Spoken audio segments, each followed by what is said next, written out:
boys and girls. One of the letters this week is the letter S. We're going to make a spring tree for letter S. If you remember back when it was fall, we made a fall tree. After we colored the trunk and the branches brown, we added orange, yellow, and red leaves. The tree was getting ready to sleep. When it was winter, we made a winter tree. This time there are no leaves on the tree at all because the tree is sleeping. But we did add pretty white snowflakes. This week you're going to make a spring tree. In spring, the tree's waking up. It needs tree food again, so it's going to be growing little tiny bright green leaves. And trees like apple trees are going to grow their pretty pink and white blossoms. After you color the trunk and the branches, in your envelope you're going to have green leaves to glue on and pink tissue paper. And remember, when you rub the tissue paper between your fingers and you can roll it into a ball, and you can stick the tissue paper on the branches to be the beautiful blossoms. My story for you today is called The Gingerbread Baby. Wait a minute. There's not a letter S in gingerbread or baby. Our book is about Maddie. Maddie is a little boy who lives in his house with mom and dad and a cat and a dog. It's a cold winter day. Maddie's going to make a gingerbread baby. The gingerbread baby is not going to want anyone to eat him. So he's going to run away. Ooh, there's a letter F, letter R word. Run. Maddie wants his gingerbread baby back. But Maddie is not going to run to catch his gingerbread baby. He's going to be smart. Ooh, there's the letter S word. Maddie is going to find a smart way to get his gingerbread baby back. It was cold outside. It was warm inside. A fine day for gingerbread, Maddie thought. Maddie's mother put the big blue bowl on the table and lit the stove. Maddie took down a worn-looking cookbook with old-fashioned writing on the cover. He opened it up to the page that said, Gingerbread Boy.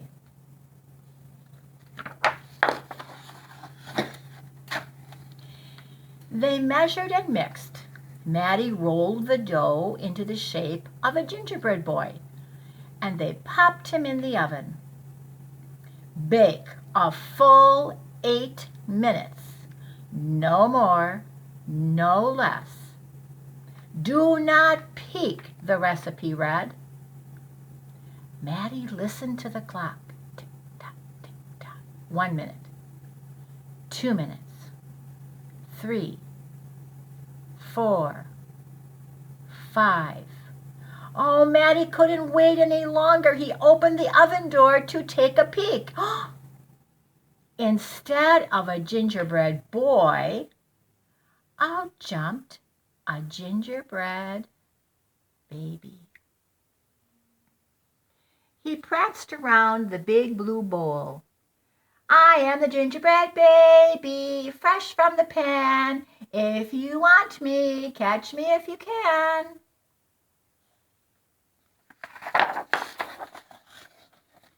Maddie's mother reached for the gingerbread baby to put him back into the oven. But he ran all around the kitchen. The door opened and in came Maddie's father. What's that delicious smell? He asked, as the gingerbread baby tumbled through his legs and outside into the yard.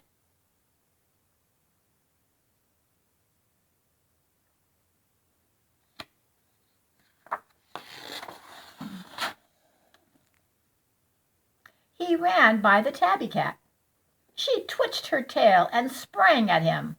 They rumbled and tumbled, but the gingerbread baby came out on top. He ran toward the garden wall.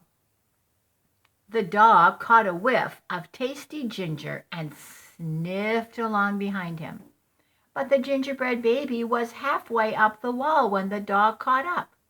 He barked and barked as the gingerbread baby climbed over the wall.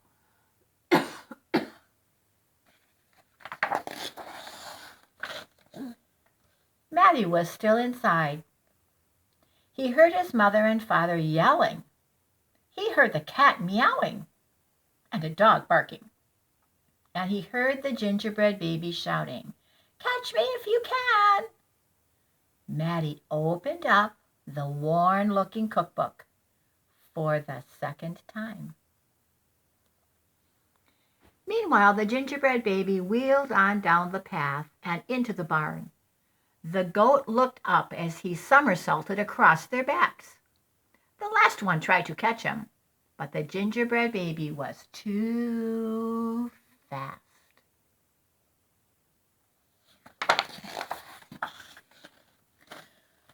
Martha and Madeline were standing by the well when the gingerbread baby stopped to take a drink. They looked at each other and winked. Martha started to talk to him, while Madeline tiptoed up behind him with the bucket. But they could not fool that gingerbread baby. She's gonna try. He took a braid from Martha and a braid from Madeline and tied them in a knot. And then he ran down the road. Back at the house, Matty stirred, mixed, and rolled the dough. He shaped it, put it in a pan, and into the oven. Tick-tock, tick-tock. 8 long minutes. This time he didn't peek. "I will catch him if I can," Matty said to himself. I wonder what Matty's planning. As he bounced along, the gingerbread baby saw a farm wagon just ahead.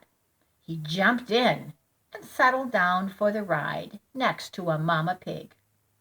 The smell of gingerbread was too much for her. She tossed him high in the air, closed her eyes, and opened her mouth. But the gingerbread baby twisted in the air and came down on her porky snout. He landed on her nose. "I am the gingerbread baby, too quick for the mother and the father, too fast for the cat, the dog, the goats, too clever for Martha and Madeline, too smart for the mama pig. Who's left? Catch me if you can."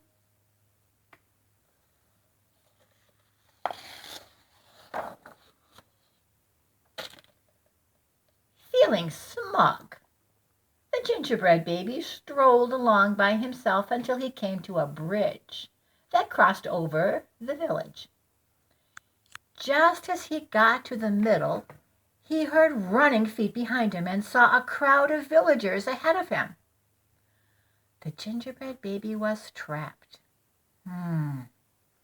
He jumped up onto the railing, backflipped through the air, and landed on a chunk of ice floating down the river. There he goes.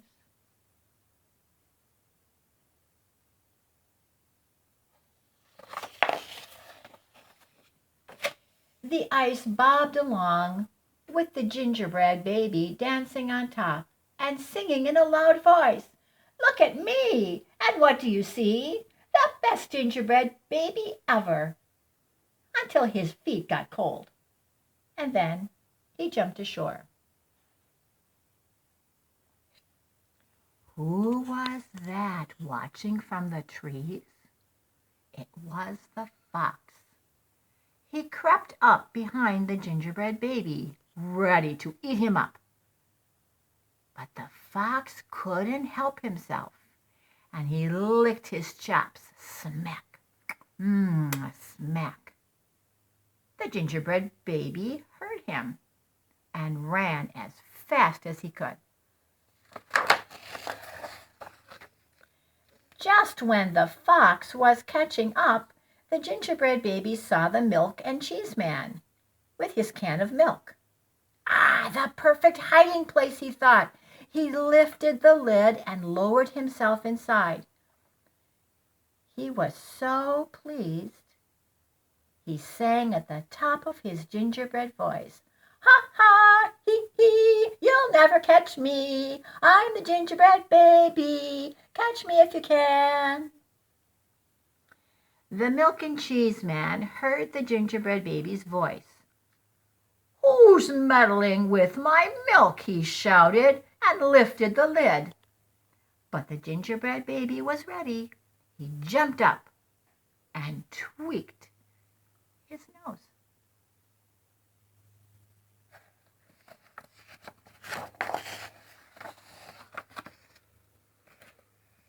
Now the milk and cheese man, the fox, the villagers, the mama pig, Martha and Madeline, the father and the mother, were all after the gingerbread baby and getting closer. And he knew it. That brash baby was not as peppy and proud as he had been. Then he sniffed a familiar smell and followed his nose into the woods.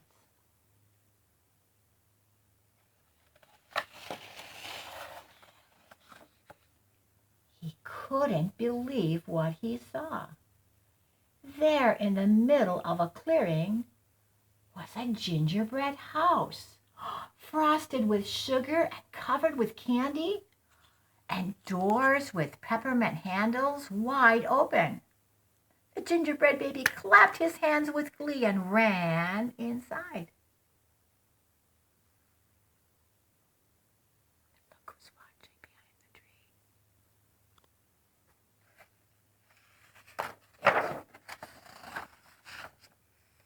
In a tick-tock-tick, everyone arrived at the clearing.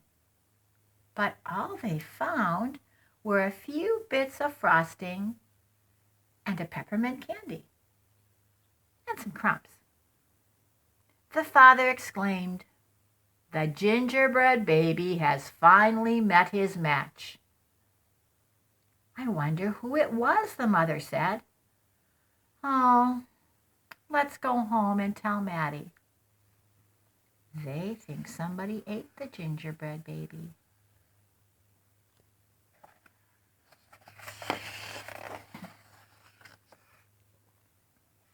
"Hello, Maddie," said his father when they got home. "We never did catch that gingerbread baby. All we found were some crumbs in the snow." "Oh, I see you've been busy," his mother said, looking at the gingerbread house Maddie was holding. "Too bad we never caught that gingerbread baby." "Too bad," said Maddie.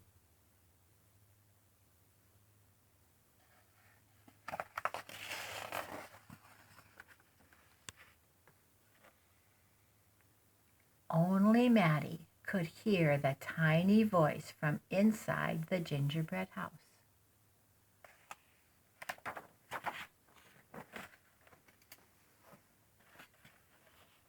"I'm the little gingerbread baby, lucky as can be, to be living in a house that Maddie made for me."